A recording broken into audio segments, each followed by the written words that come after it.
Fastamai, good evening and welcome to episode 3 of Responders. Tonight on the programme we're looking at the Fire and Rescue Service.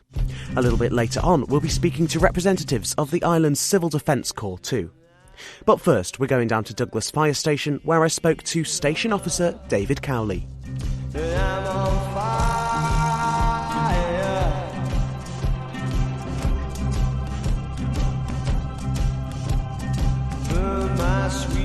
Okay, so we have 2 aerial ladder appliances. Aerial ladders, so... Yeah, so they're used for rescues from, say, above the 2nd, 3rd floor, where our ladders won't usually reach. We've also got the enhanced rescue vehicle, which is used for primarily road traffic collisions. It's also got heavy rescue gear. It's got trench rescue gear. It's effectively our biggest toolbox on wheels. Cool. So that comes out to quite a number of incidents for us. We have 3 major pumping appliances, which is what people commonly refer to as a fire engine. So big tanks of water, a tank of foam on there as well, ladders, hose, breathing apparatus inside, and that's what we would usually respond to an incident with. So we have 3 of those at Douglas. When would you use water and when would you use foam? Right, okay. Totally dependent upon what's on fire, really. For majority of fires that we go to, the application of water is perfectly fine.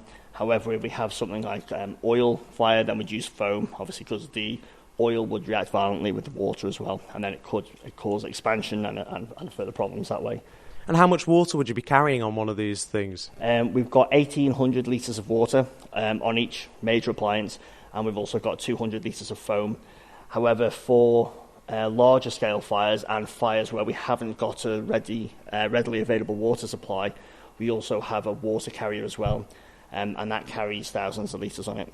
So these are what did you call them, the pumping machines or something? The fire engines? Yeah, our major appliances, they're water tender ladders, but most people just refer to them as fire engines, members of the public. Yeah. But we refer to them as major appliances. And then we also have an incident command unit where we have to set up effectively a mobile office to coordinate larger scale incidents. And we have some smaller fleet vehicles as well, which we use for incidents also. Jim, through there. We have our maintenance areas for our breathing apparatus sets as well. So maintenance for breathing apparatus we do in-house as well. So we have trained technicians to service and repair breathing apparatus sets. And that saves having to send them away. So we've got that level of resilience in-house, which means that if things do go wrong, we can quickly repair them and get things back on the run. So would you find that in a fire station in England, or is that something special to here? I think I wouldn't like to comment on what the UK services do. Fine. However, for an island fire service, it's really important that we're relatively self-sufficient. If I use a county service in the UK, for example, if they run out of people, resources, equipment, they can relatively easily call on the county close by to come and assist. Yeah. Whereas as an island fire service, we need to make provision for the worst case scenario with the people and resources we've got. We have a water rescue team. Thankfully, we don't have vast expanses of water inland on the island, and our colleagues at the Coast Guard obviously and the lifeboat cover the surrounding waters. But on occasion where we do have difficulties in land water, then we've got a team there ready to respond as well. And we also have a search team. It used to be called the Hill Search Team. So if people have difficulties on the hills or the mist comes in, Manannan's cloak comes down, they get lost or they get injured, we have personnel and resources ready to respond to assist them as well. It seems like you've got a pretty good relationship with the other emergency services. We have to work quite closely with them. No one emergency service can deal with everything independently, so it's important that cross-service relationship's built and maintained as well. Everywhere I go doing this programme I say, so what would sort of a typical day be like? And I get the same answer everywhere. There's such thing as a typical day. We do have, in all fairness, we do have set routines that we have to follow. So we have a weekly work routine. So personnel come in on duty. They have to do certain emergency checks, whether it be on vehicles, appliances, equipment, their PPE. So everything has to be checked just to make sure it's ready to go if needed. As you say, a typical day would usually involve training, 1, potentially 2 training sessions per day, maintenance of hydrants around the island as well, personal development, because everyone has to go through a development process to become a qualified firefighter, and then we have incidents on top of that as well. So it's very, very varied day by day. How long does it take to become a qualified firefighter? From the point of being accepted into the service, so passing the interview and starting on your first day, it's a 4-year process to become qualified. And once you are qualified, then you're eligible to either go for a promotion or continue in your role as a firefighter. How many firefighters do we have working here in Douglas Fire Station? In Douglas, we're split into 4 watches, red, green, blue and white, and each watch has 8 personnel on. That consists of 2 officers per watch and 6 firefighters. So effectively, we have 24 firefighters at Douglas. It seems like an awful lot, but on duty at any one time, we have between 5 and a maximum of 8 personnel. So if you consider the amount of appliances and the amount of varied incidents we have to respond to, 8 personnel at one time is not a lot. So we rely on people being called in from their home address or from their personal activities to come in and support the duty crew. I was just having a count there. I can see 7 vehicles. I've seen at least one. Like there's a lot of vehicles here and not that many people here at any one time. There are quite a number of vehicles. However, as I said before, they're specific to the types of incidents that we respond to.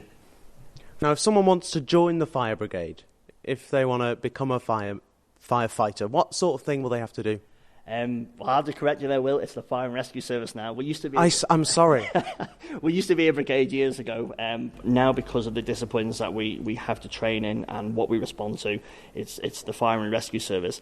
And you're right. To become a firefighter and to go through recruitment, we will be starting our recruitment process soon, possibly mid-September. There will be some come and try it nights beforehand, so people can come down and get a little bit of a taste of what we're about as well. So you're not just applying for a job effectively blind. I think there's still perception out there that we do certain things or don't do certain things. But I think the more people engage with us, the more we engage with the public, they'll actually realise that we're a very varied service and we do have a lot to offer people as well. So you're talking about cats down from trees and things? That used to be the favourite one, cats from trees. Amongst other things. Do you ever go to cats that are stuck in trees? Not personally, no. We haven't for a while anyway. No, but it's. I must stress though that the varied nature of this job, it means we do put a lot of emphasis on training. It is a big commitment. It is hard to provide that commitment. But if you do provide this and you do train hard, it's very, very rewarding. Certainly in the 16, 17 years I've been here, I've never had 2 days the same. So I would definitely recommend anyone who's interested, come down and see what we're about. Have you, if I think about firefighters, you're attending these incidents. Sometimes, is it ever difficult to deal with what you've seen sort of personally, if you see what I mean? I wouldn't like to speak on behalf of everybody, but I'm sure that there's been situations, because we are a small island, where people know the individuals, either whether it be directly or indirectly, who are involved in some of the incidents we attend. So we do have quite a lot of focus on making sure that our crews are fully debriefed after each incident, and that there is that level of support available to staff as well. And it might not just be straight away, it could be a few years down the line, so we've got to make sure that we all feel supported and we're there for one another.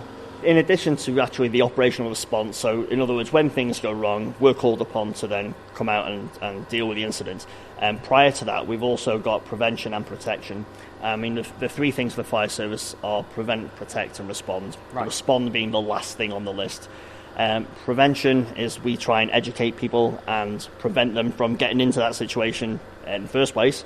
Protection is more linked into our fire safety department, who will have legislation to support certain fire precautions in buildings, whether it be hotels, boarding houses, pubs, clubs, and there's certain levels of fire protection that they must adhere to. We also had a slot at the college, which was called Crucial Crew, which managed to get that information out to all Year 6 level students across the island, which was really beneficial. So by starting at a very young age, it kind of puts kids, or allows kids to develop that mindset of safety in the home. It's funny, actually. I still remember being shown these pictures of it. It's the one where someone's charging their laptop on their bed or something, and it causes a fire. I remember that from Crucial Crew. Yeah, well, hopefully you haven't done it since. No, yes, I can safely say it's worked for me, and I think many other people probably. I think it's very important for the fire service and for public as a whole, just to get that safety message across to children while they're a little bit younger. Minds are a little bit more receptive, and as you've just evidenced there, it tends to stick with you as well as you grow through your years. We're in Douglas Station here. we've got other fire stations around the island. Yes, that's right. We've got 7 stations around the island. Douglas is the only whole-time or the full-time crewed station. We also have Laxey, Ramsey, Kirkmichael, Peel, Maloo and Rushen. All of the other stations apart from Douglas are retained, and when I say that, it means that the on-call personnel will be going about their normal business, their normal places of employment, their hobbies. And if there is an incident in those areas, they'll be called in via an alerter. They'll break away from what they've been doing, respond to their respective fire stations, and then go out to the incident. The majority of our workforce actually operates that retained system, and they will also be involved in our recruitment process because we will be recruiting for retained firefighters at all these various communities around the island. So are retained firefighters volunteers? They're not volunteers, no, they are paid for their services to the Fire and Rescue Service. They train 3 hours per week, which is, they've got an awful lot of training that they need to go through within those 3 hours every week. And then the majority of their commitment is actually being available on call to respond to incidents.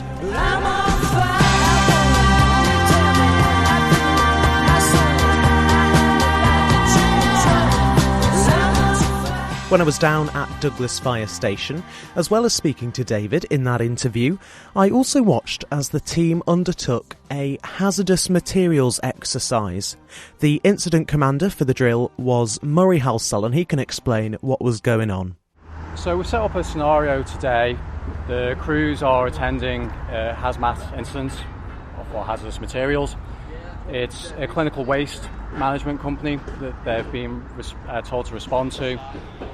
They've been instructed that the workers at the building have found a white powder substance. They're not sure if it is a substance that they use within the building themselves, so they've requested the attendance of the fire service to identify what this unidentified powder is. So you're at this company, for example, and how are you going to identify what it is? Is this sort of what I would think of as being substance tests from GCSE chemistry or something? Or how are you going to identify what it is? So any company should have a cost register which will identify the chemicals that they do have in that building. So the scenario based around this is that it doesn't conform with anything that they're currently dealing with. Right. Hence why they've called the fire service for assistance with this. The instruments that we've got and the tools that we can use are the First Defender and True Defender. These tools have the capability of identifying a number of hazardous substances and any everyday substance as well.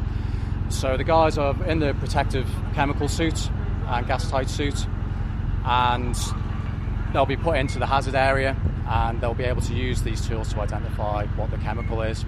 So it's a machine that will work it out?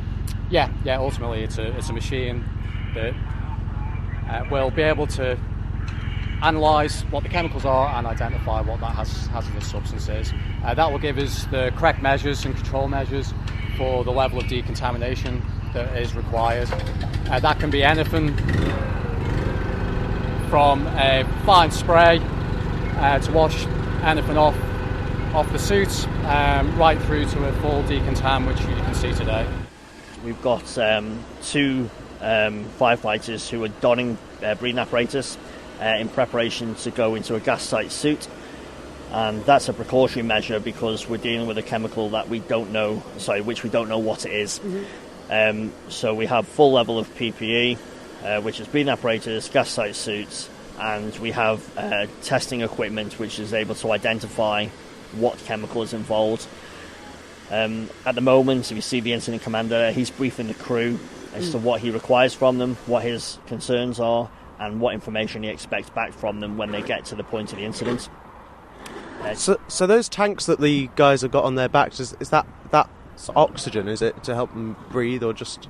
It's not pure oxygen. No, it's compressed air. So we have compressed air in those cylinders, which operates at about 300 bar pressure, which gives them for a medium intensity wear anywhere between 30-40 minutes. But that time can be heavily reduced depending upon how hard the crews are working. Mm-hmm. In this particular situation, the guys are actually restricted to 20 minutes in the hot zone, as we call it, because they'll have gas tight suits on as well. So the impact on the firefighters wearing those gas tight suits is a lot more intense than what it would be if they didn't have them on, and that's just due to there's nowhere for the heat to escape from them as well. And how heavy is what they're wearing?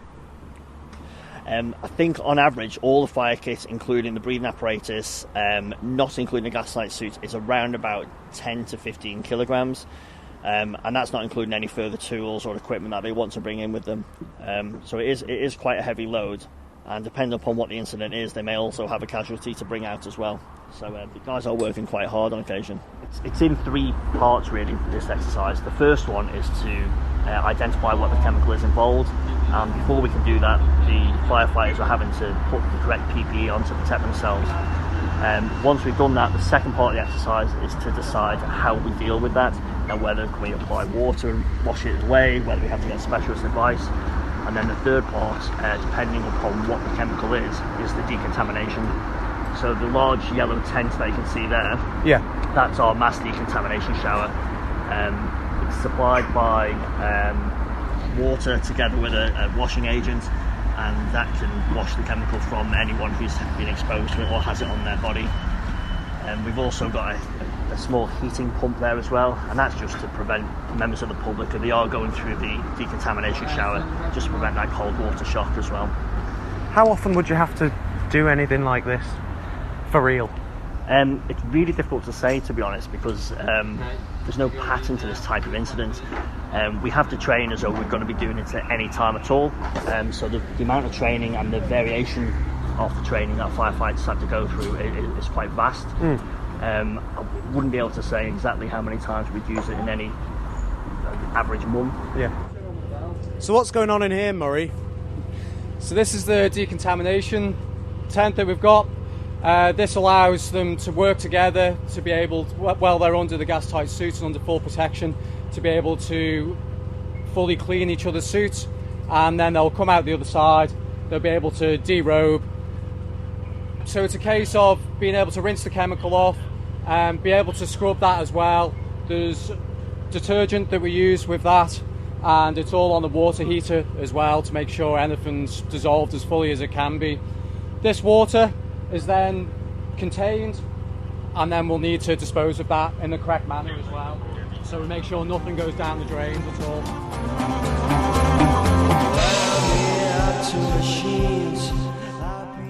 I did film that training exercise when I went down, so look out for that on Manx Radio's social media channels and the YouTube page as well. According to gov.im, there are 5 emergency services here on the island: the ambulance, the fire service, the police and the Coast Guard, as well as the Civil Defence Corps. I spoke to Jane Kelly, the emergency planning officer, and Civil Defence volunteer Andrew Foxon. Civil Defence is a volunteer corps of about 40-50 people. We provide support to the other emergency services in a whole range of areas. We train for hill search and rescue, we train in radio, we train in four-wheel drive vehicles. We're the first point of contact for setting up rest centres should there be the need for that sort of recovery, and then a whole range of other areas of support. 40 to 50 people involved in the civil defence over here. None of them are employed, is that right? It's all volunteers? Yep, they're all volunteers. They all have their own primary jobs, or they are retired, or we have some who've been students in the past, and they give up Wednesday evening to do their training, and they're on call 24/7, 365 days of the year. So all 50 or so people are on call all of the time?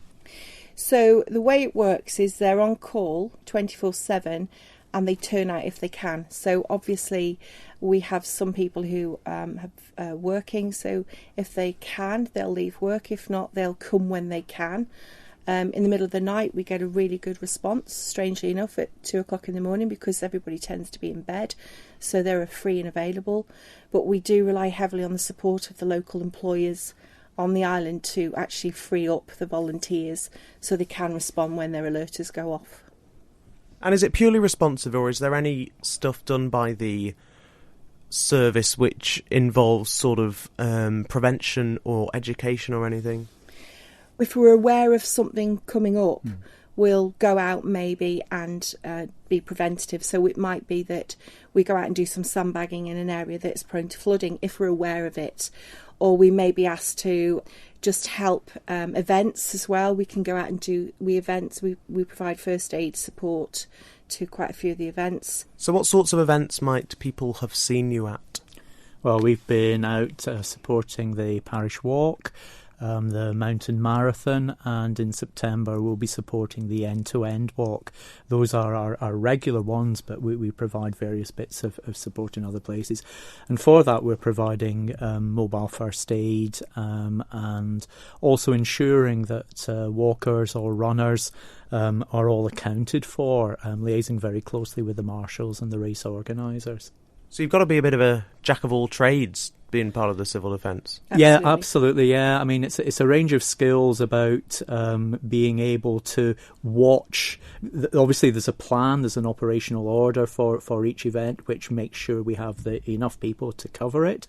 But also, you've got to be able to respond if there's an incident, if there's a need for first aid. If we come across people who are right at the end of their physical capability, sometimes with the parish walk and the end to end, or it's a case of hydration or rehydration or getting lost. So you have to be able to respond in the moment and provide the support that's needed. So what was the role of the civil defence like over the course of the pandemic then? We were probably not as busy as we expected to be, but that was because the community themselves, local businesses, families, friends, all pulled together. And a lot of jobs that civil defence would do on a normal incident was being done by the communities, or government departments were being redeployed to areas that we would probably do on a normal day-to-day basis. So what sorts of things, for example? So we had 6 volunteers working with the ambulance service full-time. In fact, one's only just finished about 2 weeks ago. And they were cleaning and restocking ambulances, working on a rota closely obviously with the ambulance service, but with retained firefighters, retired firefighters, other members of government and volunteers. So that was our main commitment with that. But in the background we had teams obviously on call all the time to respond to anything else that went wrong, really. So we were prepared to go out if there was any flooding, any weather incidents, any missing people. We were prepared to deliver food parcels. A lot of it was that preparedness for any incidents. We made sure that at any time we had 2 full operational teams available, so that if any incident happened, we were able to deploy quickly. See, I'm trying to think, if I was in distress or anything, I don't know that if I rang 999, I don't know if I would know to ask for the civil defence. You know what I mean? Which service do you require? You would, if you rang 999, depending on what was happening. So generally people tend to ask for the police first, unless if you've got a house fire, they'll ask for the fire service. Or if they're injured, they'll ask for the ambulance service. If they're in that area where they're not sure what it is, they tend to ask for the police. And from there, the Emergency Services Joint Control Room will make a decision on who responds. So in your mind, you might think you just need the police, but in the big scheme of things, they might think, well, actually, we need the fire service, we need the ambulance, we need civil defence to come and actually carry them off the hill or do something. So the decision is made by ESJCR, depending on what you give them information-wise. If anybody is interested in joining us, we are always looking for volunteers to come and join us. And how would people get in touch? They need to get in touch with me at Emergency Planning Unit, and it's jane.kelly@gov.im, or my mobile is 331 673.